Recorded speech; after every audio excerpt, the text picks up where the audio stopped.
반갑습니다. 한국노동연구원의 곽은혜입니다. 앞서 개회사에서 왕자님께서 말씀해 주셨듯이 이번 토론회에서는 여성들이 지속적으로 경제활동에 참여하기 위해서 인적자본 투자의 중요성에 대한 연구를 저희가 한 해 동안 진행을 했고 그 연구를 여성들의 고용 상태에 따라서 분석을 했습니다. 그 중에서 첫 번째 발제로 여성 취업자의 직업 교육 훈련과 근로 지속성에 대해서 발제를 해보겠습니다. 최근 우리나라 경력 단절 여성 비율이 감소했고 그리고 맞벌이 부부의 비율이 증가하는 추세이긴 합니다만은 여전히 다른 OECD 국가들에 비해서 우리나라 여성들의 경력 단절 비율은 높은 수준입니다. 인적 자본 가치가 감소하고 또 낙인 효과로 인해서 경력 단절 여성은 재취업에 어려움을 경험하게 되고 재취업에 성공하더라도 이전보다 낮은 임금의 일자리로 매칭되는 경우가 많습니다. 그리고 높은 경력 단절 가능성은 자녀 출산의 기회비용을 높이기 때문에 저출산의 원인으로 꼽히기도 합니다. 이렇게 경력 단절이 주는 장기적인 비용 때문에 과거에는 경력 단절 여성에 관련된 정책은 경력 단절을 경험한 여성들이 다시 노동시장에 어떻게 하면 잘 재취업할 수 있을까에 초점을 맞추어 왔었다면은 오늘날의 경력 단절 관련 정책들은 이 경력 단절 자체가 나타나지 않도록 일어나지 않도록 예방하는 것에 조금 더 포커스를 맞추고 있는 것 같습니다. 한편 출산 전에 생산성과 임금이 높은 여성들은 출산 이후에 노동시장을 이탈할 가능성이 낮고 모성 페널티가 작다는 연구 결과도 있습니다. 이런 연구 배경에 입각해서 이번 연구는 여성 취업자, 여성 재직자의 인적자본 투자가 여성의 지속적인 경제활동 가능성에 미치는 영향에 대해서 탐구하고자 했습니다. 여기서 인적자본 투자라 함은 취업, 창업, 승진, 직무 능력 향상 등과 같이 직업과 관련된 교육 및 훈련에 참여를 의미합니다. 구체적으로 오늘 발표에서는 제가 두 가지 연구 결과에 대해서 소개를 할 예정입니다. 첫 번째로는 남녀 취업자의 직업 관련 교육 훈련 참여 실태 비교를 통해서 인적자본 투자의 성별 격차가 실제로 나타나는지 살펴볼 예정입니다. 두 번째로는 더 중요하게 출산 전에 직업교육 훈련 경험이 있는 여성들이 실제 경력 단절 위험이 낮아지는지 그 영향을 추정한 결과를 보여드릴 예정입니다. 인적자본 투자는 여성들의 생산성을 향상시킬 것이고 생산성 향상은 노동시장 이탈의 기회비용을 상승시켜 경력 단절 가능성을 낮출 것이라는 이론적인 메커니즘을 생각을 해볼 수 있습니다. 이 이론이 실제로 데이터를 통해서도 관찰이 되는지 실증 분석 결과를 통해서 살펴볼 예정입니다. 먼저 성별 직업교육 훈련 참여 실태 비교를 보겠습니다. 데이터는 평생학습 개인 실태조사 2017년부터 2019년까지 데이터를 사용을 했습니다. 교육 훈련은 코로나 초기에 영향을 많이 받은 활동이기 때문에 코로나의 효과를 최대한 배제하기 위해서 2019년까지의 데이터로 분석을 시행했습니다. 대상은 만 25세부터 64세까지 취업자의 지난 1년간 평생학습 실태조사입니다. 여기서는 저희가 비형식 교육에 초점을 맞출 텐데요. 평생교육은 형식교육, 비형식교육, 무형식 교육으로 나뉩니다. 그 중에서도 이번 연구와 가장 밀접한 관련이 있는 교육 형식은 비형식 교육입니다. 비형식 교육은 졸업장이나 학위 취득을 목적으로 하지는 않지만 구조화된 학습활동을 통해서 평생교육기관에서 운영하는 프로그램들을 다 일컫고요. 그리고 아래 6가지의 종류로 나뉘어집니다. 그리고 비형식 교육은 직업 관련 목적 교육과 직업과 무관한 교육 두 가지로 구분이 될 수 있습니다. 결과를 살펴보겠습니다. 첫 번째 그래프 같은 경우는 직업 관련 그리고 직업과 관련이 없는 교육 모두를 다 모두를 다 합친 비형식 교육 참여 비율의 연령별, 성별 비율을 나타낸 것입니다. 그리고 두 번째 그래프는 직업 관련 교육만을 타겟해서 직업 관련 교육 참여 비율을 마찬가지로 연령별, 성별로 나타낸 그림입니다. 첫 번째 그림 먼저 보시겠습니다. 25세부터 29세까지의 경우에 여성 취업자 중에서 비형식 교육에 참여하고 있는 여성 비율은 약 50%입니다. 그리고 남성은 46% 정도 됩니다. 그리고 비형식 교육 참여 비율은 연령이 증가함에 따라서 남녀 모두 조금씩 감소하는 그런 추세를 보이고 있고 그리고 30대 초반을 제외하고는 대체로 여성이 남성보다 전체적인 비형식 교육 참여 비율이 더 높게 나타나고 있습니다. 반면에 이 비형식 교육 중에서도 직업 관련 교육으로만 우리가 한정해서 살펴보면은요, 반대의 결과가 나타납니다. 모든 연령대에서 여성보다 남성의 직업 관련 교육 참여 비율이 더 높게 나타나는 것입니다. 25세부터 29세까지의 경우 여성 취업자 중에서는 27%, 남성 취업자 중에서는 31%가 직업 관련 교육에 참여하고 있습니다. 그리고 이 직업 관련 교육 참여 비율의 성별 격차는 30대에서 가장 크게 나타나는 것을 보실 수가 있습니다. 다음은 기업 규모별로 비형식 교육 참여 비율을 살펴볼 텐데요. 마찬가지로 첫 번째 두 개의 그래프는 전체적인 비형식 교육의 참여 비율을 나타내는 것이고, 마지막 두 개의 그래프는 직업 관련 교육에만 포커스를 맞춰서 그 참여 비율을 계산한 것입니다.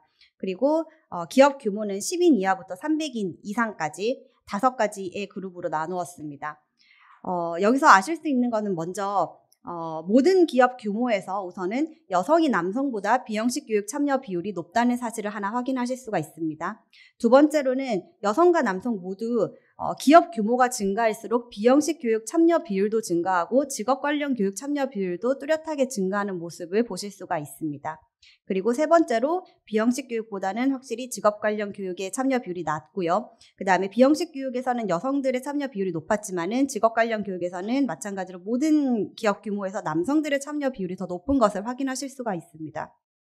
특히나 이 직업 관련 교육을 보시면은 여성과 남성 모두 10인 이하의 기업에서는 15%의 취업자들이 직업 관련 교육에 참여를 하고 있는데, 이 300인 이상 기업 같은 경우는 거의 50%에 육박하는 취업자들이 직업 관련 교육에 참여를 하고 있습니다. 즉 10인 이하 기업과 300인 이상 기업 사이에 참여 비율 격차가 3배 이상 크게 나타나는 현상을 보실 수가 있습니다.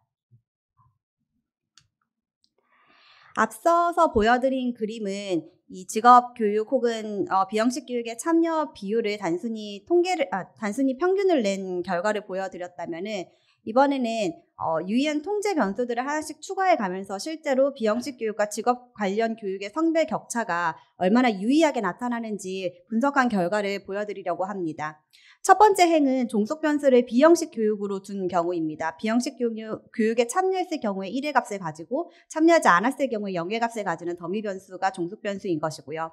두 번째 행의 경우는 직업 관련 교육에 참여했을 경우에 1의 값을 가지는 그런 더미 변수를 종속 변수를 했을 때의 결과입니다. 그리고 첫 번째 열은 나이, 학력, 지역 관련된 가장 기본적인 통제 변수만 추가한 상태에서 성별 격차를 추정한 것이고, 두 번째 열은 거기에 근속 연수를 더했고, 세 번째 열은 종사상 지위와 같은 일자리 특성을 세 번째 열에 더했고, 마지막 열에는 이제 기업 규모까지 통제한 상태에서 이 성별 교육 참여 격차가 어떻게 변하는지를 추정한 결과입니다. 먼저 비형식 교육부터 살펴보시면요. 앞선 그래프의 결과들에서 미루어 짐작할 수 있듯이 여성들이 남성들보다 비형식 교육은 참여 비율이 높습니다. 기본적인 모형에서 여성들은 남성들보다 4.7%포인트 높은 비율로 비형식 교육에 참여하고 있습니다. 그리고 근속 연수를 추가하고 또 마찬가지로 일자리 특성과 기업 규모를 추가하더라도 여성들은 남성들보다 비형식 교육 참여 비율이 6.6%포인트 더 높게 나타납니다. 반면에 저희가 직업 관련 교육으로만 한정해서 살펴보면은요, 남성들이 여성들보다 참여 비율이 더 높은데요. 기본적인 모형에서는 여성이 남성보다 직업 관련 교육의 참여 비율이 3.7%포인트 낮아집니다. 그리고 근속 연수를 추가하면 이 격차는 2.6%포인트로 줄어들고, 일자리 특성을 통제하면 1.2%포인트로 감소합니다. 마지막으로 기업 규모까지 통제하게 되면은 직업 관련 교육에 있어서 남성과 여성의 성별 격차는 사라지게 됩니다. 이 의미는 무슨 뜻이냐면은 직업 관련 교육에 있어서 성별 격차가 요약 통계에서 관찰이 되지만은 그것은 일자리 특성 격차에서 큰 부분, 상당 부분 설명되는 격차라는 것을 의미를 합니다. 이 항목은 직업 관련 교육과 직업과 관련이 없는 교육에 참여한 경우로 둘을 나누어서 이 각각의 참여자들이 이 직업 관련 항목에 어느 정도 도움을 받았느냐라는 질문을 던지고 도움이 되었다라고 응답한 비율을 나타낸 것입니다. 첫 번째, 직업 관련 교육에 참여한 사람들은 대부분 높은 비율로 직업 관련 항목들의 도움을 받았다라고 응답을 하고 있습니다. 취업, 이직, 창업에는 60% 이상, 그리고 일하는 데 필요한 기능이 증가했다고 말한 경우는 거의 90%에 육박하고요. 그다음에 실제로 소득 증가로 이어졌다라는 경우도 50% 이상입니다. 그리고 일자리 유지에 도움이 되었다라고 응답한 경우도 약 80%에 달합니다. 하지만 직업과 관련이 없는 교육에 참여한 참여자들은 너무 당연하게도 직업 관련 교육에 비해서는 이런 직업 관련 항목 도움 정도에 대해서 응답을 낮게 하고 있는 것을 보실 수가 있습니다. 다음으로는 두 번째 분석 내용인데요. 실제로 그렇다면 이 출산 전에 우리가 직업교육 훈련을 시행을 했었을 때 그 여성들이 더 낮은 경력단절 위험을 경험할 것인가에 대한 영향을 추정해 보았습니다. 데이터는 한국노동패널 12차부터 25차까지의 데이터를 사용을 했고 자영업자는 제외하고 임금근로자와 미취업자들이 샘플에 포함이 됩니다. 그리고 여기서 교육훈련이라 함은 직업과 직접적으로 관련된 교육 및 훈련으로 한정을 했고요. 그리고 직장에서 이루어진 과정이라고 하더라도 이것이 교양이라든지 혹은 평생학습 차원에서 이루어진 교육이라고 한다면은 이거는 저희가 인적자본 투자에는 포함을 시키지 않았습니다. 그리고 분석 기간은 첫째 자녀 출산 시점을 기준으로 첫째 자녀 출산 5년 전부터 이후 12년까지를 분석 기간으로 포함을 했습니다. 요약 통계인데요. 전체 표본을 보시면은 평균적인 나이는 33세, 그리고 첫 출산 연령은 31세 정도입니다. 그리고 4년제 대학 이상의 학력을 가진 여성 비율은 48% 정도입니다. 이 중에 21%의 표본이 출산 전에 교육훈련 경험을 가지고 있었고요. 그리고 취업자들의 주당 근로시간은 40시간, 월소득은 2020년 기준 실질임금으로 했었을 때 232만 원 정도로 나타납니다. 이 요약 통계를 출산 전에 교육훈련이 없는 여성들과 출산 전에 교육훈련이 있는 여성들로 나누어 살펴보면 차이가 있는지 한번 살펴보겠습니다. 우선 평균적인 나이와 첫 출산 연령은 두 표본이 동일합니다. 그러니까 교육훈련을 받은 여성과 받지 않은 여성 사이에서 첫 출산이 더 늦어진다거나 하는 것은 관찰되지 않았고요. 그리고 취업 여부와 관련해서는 아무래도 교육훈련 경험이 있는 여성들이 취업 가능성이 더 높게 나타났고, 하지만 취업자들의 주당 근로시간은 40시간으로 동일합니다. 하지만 월소득 같은 경우에, 그리고 시간당 임금의 경우에도 마찬가지로 교육훈련 경험이 있는 표본에서 교육훈련 경험이 없는 표본보다 더 높게 나타나는 것을 보실 수가 있습니다. 분석 모형은 고정효과 모형을 사용했습니다. 이 직업 교육 훈련에 참여한다는 것의 자체가 외생 변수가 아니라 개인이 선택을 하는 내생 변수입니다. 따라서 선후의 영향을 받을 수도 있고, 그 다음에 이 교육 훈련에 참여함으로 인해서 얻어지는 리턴의 영향을 받을 수도 있을 것이고, 따라서 능력치의 영향을 받을 수도 있는 그런 변수이기 때문에 최대한 내생성을 통제할 수 있는 모형을 사용하기 위해서 개인 고정효과 모형을 사용을 했습니다. 종속 변수는 취업 상태에 있느냐 아니냐를 나타내는 노동 공급 변수, 그 다음에 근로 시간, 노동 공급 변수를 사용을 했고요. 주요한 설명 변수를 잠시 설명을 드려보겠습니다. MIT라고 표현되어 있는 부분은 개인 I가 T 시점에 자녀가 있는지 없는지 여부를 나타내는 더미 변수입니다. 따라서 베타2 같은 경우는 여성이 자녀를 낳게 됨으로 인해서 노동 공급이 얼마나 감소하게 될지를 캡처하는 그런 개수 값이 되겠습니다. TRI라고 표현된 변수는 개인 I가 출산 5년 전부터 출산한 해까지, 즉 출산 전에 직업교육 훈련 참여 경험이 있는지를 나타내는 더미 변수입니다. 따라서 이 MIT와 TRI의 교차항의 개수값인 베타1은 만약에 이 교육 훈련이 여성의 경력 단절 위험에 어떤 영향을 미친다면은 이 베타1 값으로 캡처가 되는 것입니다. 그리고 기본적인 개인 통제 변수들 를 통제를 했고, 그 다음에 개인 고정효과, 시간 고정효과까지 넣은 모형을 추정을 했습니다. 결과를 살펴보시면은요, 먼저 첫 번째 행은 그 자녀 출산으로 인해서 여성들의 취업과 근로시간이 얼마나 감소했는지를 보여주는 결과입니다. 이 결과들은 이미 선행 연구에서 너무 많이 보여진 결과입니다. 즉, 첫째 자녀를 출산한 이후에 여성들의 취업 가능성은 37.2%포인트, 굉장히 큰 수치이죠. 이만큼 감소를 합니다. 그리고 근로시간의 경우에는 두 번째 열은 제가 미취업자의 근로시간을 0시간으로 포함해서 익스텐시브 마진과 인텐시브 마진을 모두 포함한 결과이고, 세 번째 열 같은 경우는 취업자들만 한정해서 근로시간에 미치는 효과를 추정한 결과입니다. 마찬가지로 자녀 출산 이후에 근로시간은 주당 근로시간이 15시간 이상 감소하고, 취업자들 사이에서도 1시간 근로시간이 감소하지만 통계적으로 유의한 값은 아닙니다. 더 중요하게 이제 이 교육 훈련을 받았을 경우에, 출산 전에 교육 훈련을 받았을 경우에 이 경력단절 위험이 감소하는지를 살펴보면은요, 크게 감소하는 효과를 확인할 수가 있었습니다. 출산 전에 교육 훈련을 받은 여성들은 받지 않았을 경우보다 경력단절 위험이 17.3%포인트 크게 감소하는 결과가 나왔고요. 근로시간 같은 경우에도 7.4시간, 그 다음에 취업자들의 근로시간도 1.7시간 덜 감소하는 것으로 나왔습니다. 즉, 출산 전에 직업교육훈련을 받은 여성들은 경력단절 위험이 절반 정도 감소하는 것으로 확인을 할 수가 있습니다. 이 앞서서 보여드린 결과는 출산 이후 12년까지의 결과의 평균적인 그 값들인데요. 요거를 이벤트 스터디 분석 방식으로 살짝 그 분석식을 변형을 하면은 출산 전부터 출산 후까지 그 시점별로 영향이 달라지는지를 추정을 해낼 수가 있습니다. 보시면은 이벤트 시점은 0이라고 표현된 출산 시점입니다. 그리고 이 수치들은 출산 전해와 비교했었을 때 취업 여부가 얼마나 달라지는지를 추정한 결과입니다. 예컨대 출산 시점에 출산 전해와 비교해서 그 취업 가능성이 26.7%포인트 감소한다라고 보시면 될 것 같습니다. 그리고 출산 후 1, 2년째는 35.9%포인트 감소하고, 쭉 나아가서 출산 후 12년까지도 여성들의 취업 가능성은 39.5%포인트, 거의 40%포인트 감소하는 장기적인 영향을 보실 수가 있습니다. 그리고 이 교육 훈련이 출산 전후에 여성들의 취업 가능성에 미치는 영향을 살펴보면은, 출산 전에는 이제 교육 훈련을 받으나 받지 않으나 그 추세가 동일하고요. 유의하게 차이가 없고, 다만 출산하는 해부터 교육 훈련을 받은 여성들은 받지 않은 경우보다 10.1%포인트 경력 단절 가능성이 감소하는 것으로 나타납니다. 그리고 이 효과는 출산 후 8년까지 이어지는 장기적인 효과로 확인이 됩니다.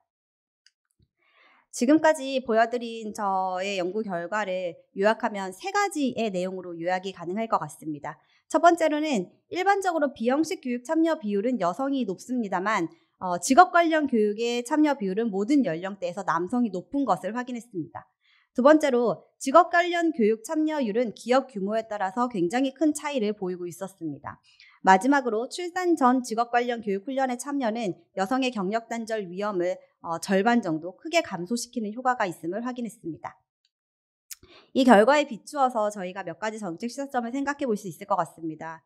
첫 번째로는 가장 중요하게 경력 단절 예방의 관점에서 노동시장 진입 후의 인적 자본 투자가 얼마나 중요한지를 강조하는 연구 결과입니다. 기존의 그 경력 단절 예방 혹은 인적 자본과 관련한 연구들은 최종 학력에 큰 초점을 많이 맞춰왔습니다. 그러니까 인적 자본은 학력 수준으로 보는 그런 연구들이 많았는데, 이번 연구 결과는 노동시장 진입 이후에 이루어지는 재직자 교육이 마찬가지로 경력 단절 예방의 관점에서 굉장히 중요하다라는 것을 강조하는 연구 결과라고 할 수 있고, 또 여성 근로자의 인적 자본 축적은 개인 근로자의 생산성 향상뿐만 아니라 기업 경쟁력 측면에서도 긍정적인 결과를 야기할 것이기 때문에 좋은 상승 효과를 가질 수 있는 그런 결과라고 생각을 합니다. 두 번째로 여성은 전반적인 비형식 교육 참여율은 높습니다만은 직업 관련 교육 참여가 적었습니다. 이건 선호의 차이일 수도 있고요. 그 다음에 기회의 차이일 수도 있을 것 같습니다. 그리고 앞서서 기업 규모에 따라서 교육 참여의 격차가 굉장히 크다는 사실도 보여드렸습니다. 여성들은 실제로 노동시장에 이행할 때 동일한 학력과 동일한 전공을 가졌어도 노동시장 진입 시점부터 남성보다 낮은 임금 그리고 소규모의 기업에 진입하려는 경향이 강하게 나타납니다. 이것은 그 당시의 격차에서 머무는 것이 아니라 향후에 인적 자본 투자의 격차까지 이어질 수 있음을 뜻하는 것이고 장기적으로 노동시장에서 성별 격차가 더 고착화될 수 있다라는 뜻이기도 합니다.